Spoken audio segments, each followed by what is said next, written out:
I'm Todd Simmons. I'm the executive director of Jefferson Performing Arts Society, and I am here with guests and the cast of our upcoming production of Deathtrap, which opens on the 6th of May. Let's start with our wonderful director, Miss Janet, to each person give us a little bit of a bio about themselves and tell us about the part you're playing in this production. Janet, would you mind kicking us off? Sure. The part I play in this production is director. And I've directed quite a bit for JPass in recent years. And I have been directing for a number of decades, and I won't go into how many. But yes, and actress as well. So, but I am really, really excited to direct this play because it is so much fun because of the twists and turns in it.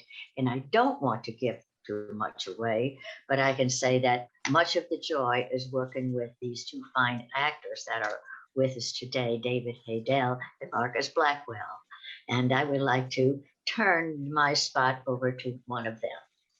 Okay, well, Markis, why don't you take us then? My name is Markis Blackwell. I play young Clifford Anderson in our cute little Deathtrap here. Clifford is a young, hungry playwright looking to cash in on his next hit. This is a very interesting show. I've never worked on a thriller before, so this is very new to me, and I'm excited to present it to an audience. We've been working pretty hard the past couple weeks, so it's very, very exciting, and I'm excited for everybody to see the nonsense that goes on. Okay, David. Yeah, I'm Dave Haydel. I play Sidney Bruhl, who is the older playwright who happens to be going through a dry spell in his career. It's probably been about 18 years since his last hit, and he receives a play from Markis's character, and they go from there. It's fun and it's exciting, and I can't, like Markis said, I can't wait for people to see it because it's like a roller coaster. It twists and turns everywhere. So it's been a lot of fun so far. Well, excellent, and thank you. Greg, Mr. Greg Herren, you are our guest here today, who are a actual playwright and a mystery writer. Why don't you tell us a little bit about yourself? Well, yes, I am a mystery writer. I've only written one play. It was I wrote a radio play, and that was a challenge. I think writing novels is easier. But I write mostly mysteries that are set in New Orleans. I like writing about New Orleans. I'm a huge fan of Ira Levin, who wrote Deathtrap. And I always find it very difficult to talk about why I love Ira Levin's work so much without spoiling it for anyone because he was absolutely the master of twists and turns. Nothing he ever wrote turned out the way it started out. So I'm really interested in listening to the cast and the director. I'm a big fan of yours, Janet. Oh, thank you. And hearing what they have to say. Thank you for having me. Thank you. Now, the topic of our discussion today is talking about duality. Yeah. And we have the duality of each of the characters, and actually in mystery, I would say that there has to be a duality or there is no mystery. The original show that we had planned for this position of the year was actually Murder on the Orient, but because of Ida, which destroyed our theater, which is still not functional right now, we had to move it to a smaller venue, and that way the show got changed as well. And luckily we're going to get to do Murder on the Orient next year. But the same thing with the characters in that show, where each one of them presents themselves in one way, and as the show goes on, it reveals who they really are. Talk to us about, from the performer side and the director side, what it's like to be able to be somebody who's obviously being someone they're not. Oh, okay. Well, for these characters, and I'm going to go back to the writing, which I think is so brilliant, because there is a duality, it seems to me, in the written in the lines, because it depends on the tone in which the actor uses. I mean, I could give a couple of examples. Should I give a couple of examples? I will. Um, for example, when Sidney offers to go pick up the young writer, he says, "I'll meet you at the station. I'll run you over." And that can certainly be, I could pick you up or I could kill you. So there are many of lines that are loaded that way. And we have found as many of them as we could. I'm sure there are more, but it's been kind of exciting to explore that and to play that kind of double meaning. So that's the duality that I'm looking for, as well as the obvious ones that they have in their characters. And I'm going to shift over to David because he's the first one to say it in the play. He says, "I'm just a liar." Yeah, Sidney, from the word go, from the very start of the show all the way to the very end, he's not telling the truth to anyone.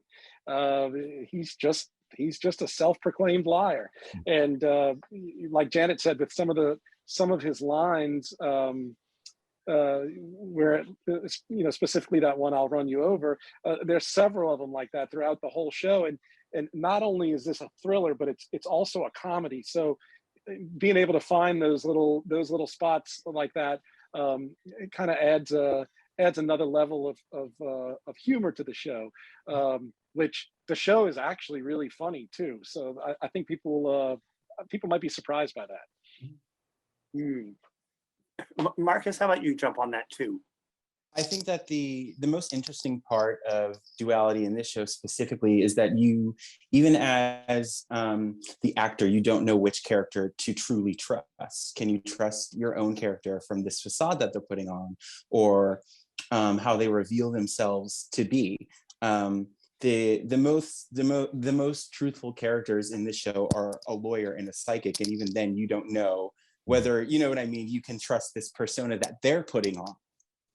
And I think it's cleverly written for the audience to always be kept on their toes, because they don't know whether to believe what is being said or believe what is being shown. It's that difference in what you do versus what you say. It's kind of interesting though that how many people trust psychics. Yeah, right. And lawyers. Yeah, exactly. Yeah. Tell us a little bit about writing that, Greg. I mean, how do you go after writing those complexities in the lines? Do they happen naturally? It kind of does. If you know, when you're writing about character, you have to know who they are. When you're writing about them, you can't write about them, you can't write what they say unless you have a really strong understanding of who they are. It can be really, really fun when you have someone who is pretending to be something that they aren't, because you can do the things with the double meanings, where what they're saying can be taken several different ways, and it all depends on how the tone and what's gone before. And then later on, you find out, oh, that's not what he meant at all. It's really, really fun. Ira Levin had all of his work that I've read. I've not read everything. He had a very dark sense of humor, and even Rosemary's Baby is actually funny. God, yes. It's funny in places, and that's an incredibly dark story. And this, as is the Stepford Wives, which there's a lot of funny stuff in the Stepford Wives, but it's really not a funny story at all. I think it's more fun to write that way. I certainly enjoy writing characters who are not who they say they are, who are different than what they're presenting themselves to the other character as. I think it's more fun as a writer, it's more challenging, and I think it's more fun for the reader too. I love nothing more than getting to a point in a book or a story or a movie or something where something happens and you suddenly realize the entire story is completely different than what you've been led to believe all along. It's a completely different story. I think that's interesting. It's an interesting challenge for a writer, and I like to challenge myself as a writer. But Ira Levin was a master. I mean, I can only imagine what it was like. I read The Stepford Wives without knowing what it was about when it first came out. It was just a book my grandmother had, so I picked it up and read it knowing nothing about it. And I had no idea what was going on in Stepford, no clue. And he actually left the book, the movie's not quite as vague at the end as the book was. The book was left very vague. You were never really exactly sure what was going on in oops, spoiler. You're not reading the book, you're not really sure what's going on, and you're still not really completely sure what's going on in Stepford at the end, but you know it's not anything good. And it's not someplace you'd want one of your women relatives or women friends to move anytime in the near future. So, do you think that the humans in general are that way?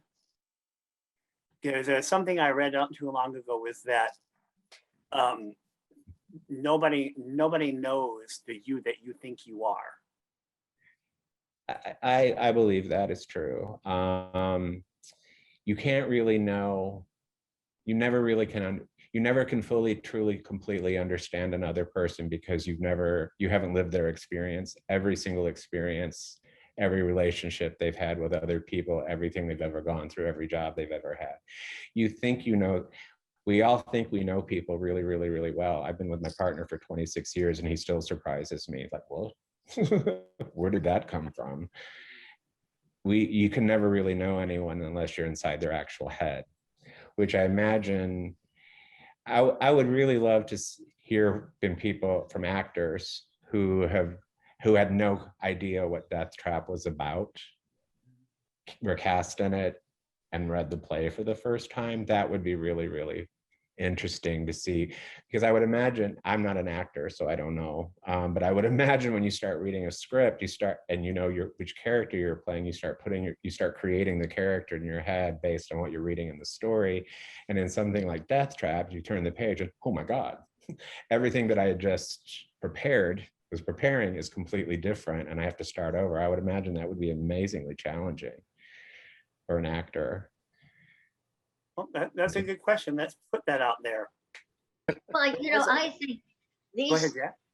I think what's great about this pairing here is that both of these characters are brilliant. They have brilliant minds, and they actually play word games with each other, and they outdo each other intellectually, and the way they plot. Again, I can't talk about a lot of the things they plot, but it's with an intellectual intent, which brings around a dark result. But I think a pairing of two brilliant minds is just a great thing for a writer to work with. What do you think, Greg? Well, especially with Deathtrap, because not only are they incredibly intelligent, but they're also writing thriller plays. Yes. So that's their whole milieu, is writing about twists and turns and surprises and murders and not being able to trust anybody. And they're the perfect example of what they write about. That's true. And I think it's fun also in this play that it's set in the 70s, which is convenient because there were no cell phones and computers and anything like that could get you out of a trap. You see, we left anyway, Markis, you're back.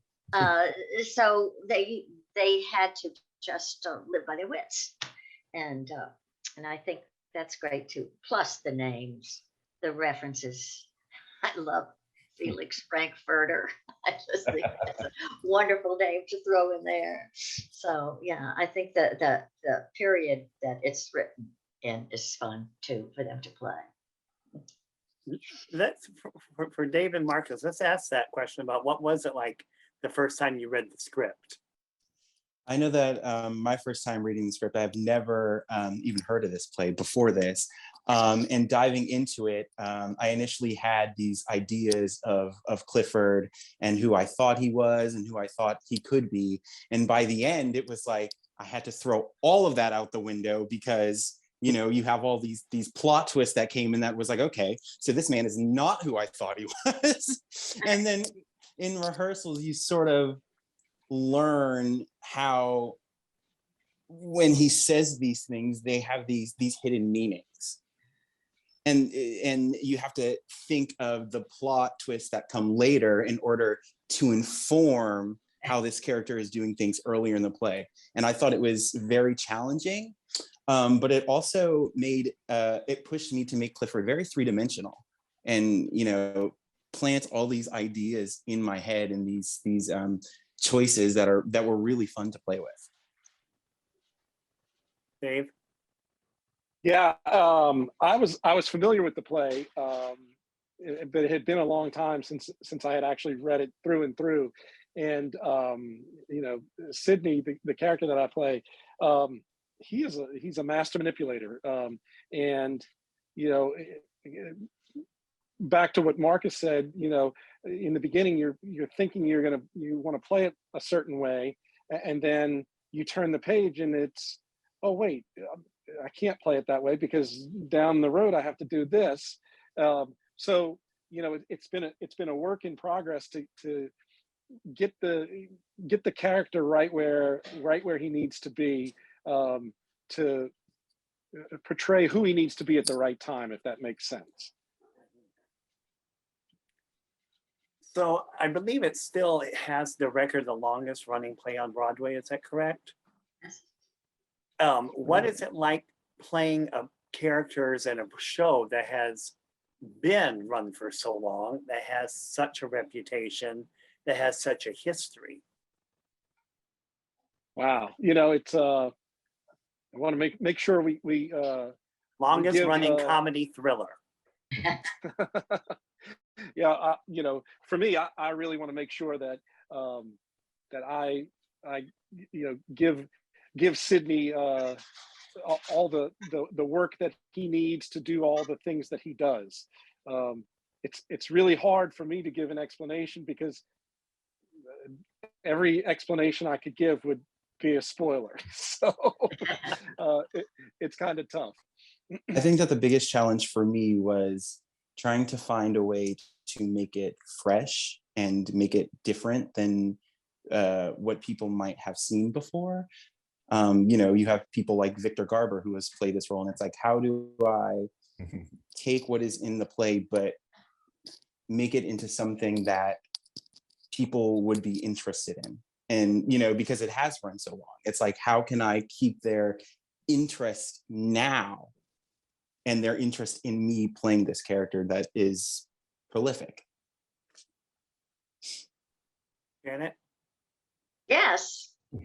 I agree with both of them. It's really it's a constant discovery in rehearsals because of what they both said, that you're working on something and it doesn't have the expected results, that there is something that I don't know. That's not called irony, is it? It's not ironical. It's just crazy that that certain unexpected things happen, and I think the object for me, if I were writing this, is to get the audience all hyped up and say, "This is happening. This is happening." Oh my God, no, that can't be. If that sounds like a valid reaction from an audience, but that's how I expect it to play. It's like they're involved in something, and what they think is going to happen doesn't. Something else happens, which is worse. So,